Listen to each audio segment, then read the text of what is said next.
Welcome to today's explainer. We are jumping right into a pretty fascinating topic. Stop treating your marriage like a meeting, the effective relationship check in. Today, we're going to look at exactly why high achieving couples tend to fail so spectacularly at their relationship check ins. You know the drill, right? You block out the time, you sit down to connect, and somehow it just blows up.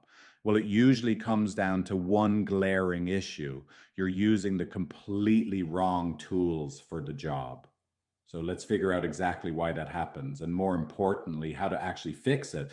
Oh, have you lived this one? You sit down at the kitchen table, phones are off, and you're ready for this nice 15-minute check-in that's supposed to bring you closer together. But within 4 minutes tops, one of you is explaining and the other is defending. Arms get crossed. Someone throws out the classic, look, I'm not attacking you, I'm just saying, right? A ritual that was literally designed to build intimacy instead leaves you feeling miles apart and usually layered with this fresh sense of shame because, well, you couldn't even do the thing that was supposed to fix the relationship in the first place. So why does this happen? Well, it happens because we treat our relationships like a boardroom meeting. High performers are absolutely great at analyzing, strategizing, and fixing things. So when they hit a pain point in their relationship, they pull out the exact same product roadmap approach that works so well at the office. But here's the biological reality: love is not a fiat currency. You cannot just print more of it through sheer effort, and you absolutely cannot optimize your way into being truly felt by your partner. So, the crucial point we need to understand is this: trying to use logic and logistics to solve emotional disconnection is literally like trying to fix a broken heart with a spreadsheet. It's just the wrong tool. Couples end up in these exhausting, endless fights about surface logistics. Who did the dishes? The tone of a text message, the timing of some random errand. But you know what? Those aren't the real problems. The real issues are underlying feelings of abandonment, fear, and shame. When your check in becomes a logistical meeting, the actual emotional bond between the two of you remains completely untouched. Okay, I want to just slow our pace down right here for a second because we really need to look at what's actually happening beneath the surface. Attachment theory reveals that our nervous systems are basically constantly sending out sentinels, running these silent background assessments. And in every bonded relationship, there are really only two questions we are constantly asking. The first one is simply this: are you there for me? And then there is the second silent question: am I enough for you? Honestly, everything else is just a proxy. Think about it. When you open a check in by saying something like, you didn't help with the kids this week, your partner doesn't hear a simple logistical complaint. Their body registers a painful no to this exact question. They hear, no, you are not enough. So their nervous system retreats or it gets super defensive. And when they pull away, well, then your nervous system registers a no to the first question: are you there for me? Which launches you directly into what we call the waltz of pain. It's a fun little 3-step dance. Step one, you have a negative perception of your partner. Step two, you experience a reactive feeling in your body. Step three, you take an action born out of that feeling. So you either blame them or you shut down entirely. That action immediately triggers your partner's own 1, 2, 3 step reaction. Boom. Two childhood protection strategies just violently collided right there at your kitchen table. And round you go, trapped in this incredibly painful loop.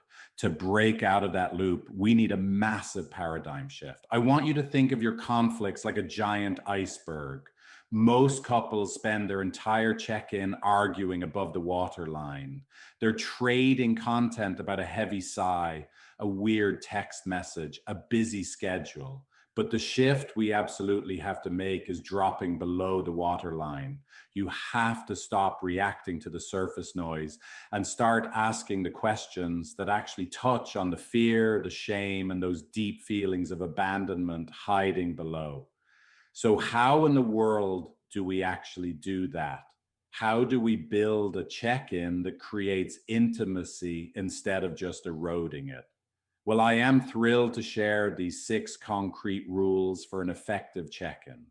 They are set a container, dive below the waterline, speak from your younger self, use empathy cubed, repair ruptures, and end with appreciation. If you follow these steps, I promise you, you stop having meetings and you start doing real maintenance on your bond. Let's break these down one by one. All right. Rules 1 and 2, these are your absolute foundation. Set a real container and go scuba diving. First off, you need a non negotiable container. We're talking 15 to 30 minutes, the exact same time each week. Phones are completely off, and I mean off, not just face down on the table. And the biggest rule of all, no problem solving. If a logistical issue pops up, you literally park it for later. Once that safe container is set, you go scuba diving below the waterline. Instead of asking a generic, hey, how was your week? You use vulnerable openers like, what have I been carrying this week that I haven't told you about? Or, when did I feel far from you? And what do I think was happening inside me? Moving on to rule 3, and this one changes the entire tone of the conversation. Speak from the younger self, not your protector. You see, when something bothers you, it's usually a younger part of you that feels the pain first, the part that learned a long time ago that disconnection equals danger. So instead of accusing your partner with your adult protector by saying, you were on your phone, it was super disrespectful, try naming that younger part. Say something like, when you were on your phone, a young part of me got scared, I don't matter to you, and my body just went cold. That isn't weakness, folks. That is precision. It invites actual presence from your partner instead of immediate defensiveness. And when your partner does share that vulnerability with you, you have to use rule 4, listen with empathy cubed. Now, most of us default to fixing things, defending ourselves, or just performing this kind of empty empathy, all of which feel incredibly dismissive to the other person. Empathy cubed is a much, much deeper form of listening. Step 1, you actually try to feel what your partner's feeling in your own body. Step 2, you feel your own reaction to it, but you hold that completely separate. And step 3, you communicate that felt sense back to them so they know without a doubt that you truly received it. In practice, it sounds a little something like this. I hear you were scared. I can feel how alone you were in that. And I'm noticing my own defensiveness coming up because I hate that I was part of what made you feel that way. But I want you to know I got what you said. Now I know exactly what you're thinking. You're thinking there's no way I'm going to naturally produce a paragraph like that. And you know what? That's okay. The check in is the exact place designed for you to practice this stuff until it does become natural. Okay, rule 5, repair what ruptured this week. Because let's be real, every single week, there is going to be at least one small rupture, a sharp tone, a weird silence, a misconnection. The key here is to clean these up while they are still small, way before they compound into massive resentment. One of you names the rupture using that younger self language we talked about. The other listens with empathy cubed and then offers a specific acknowledgement and repair. And this is crucial. You have to switch. Both partners must participate. Otherwise, this whole thing just becomes a one sided performance review that will slowly but surely kill your bond. And finally, the whole shebang wraps up with rule 6, end with appreciation, not a to do list.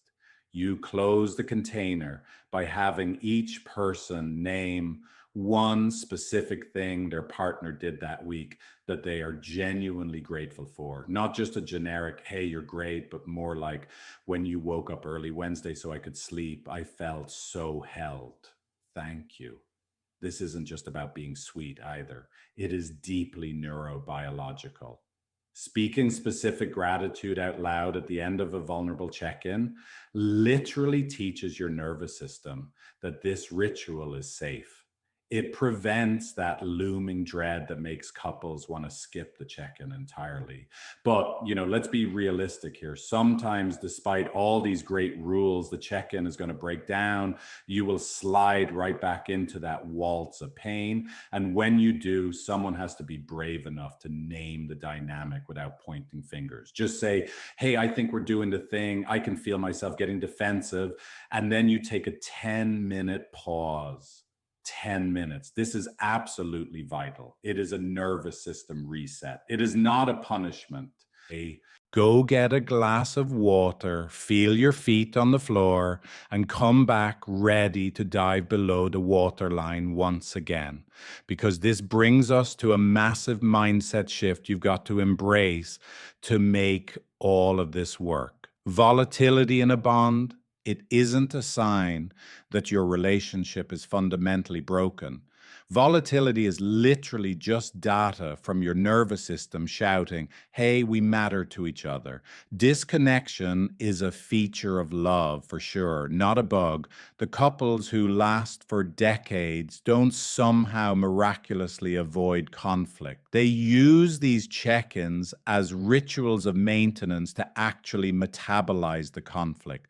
They practice these small, intentional moments of connection so they have the strength to handle the big storms when they hit. Which brings us to my final question for you.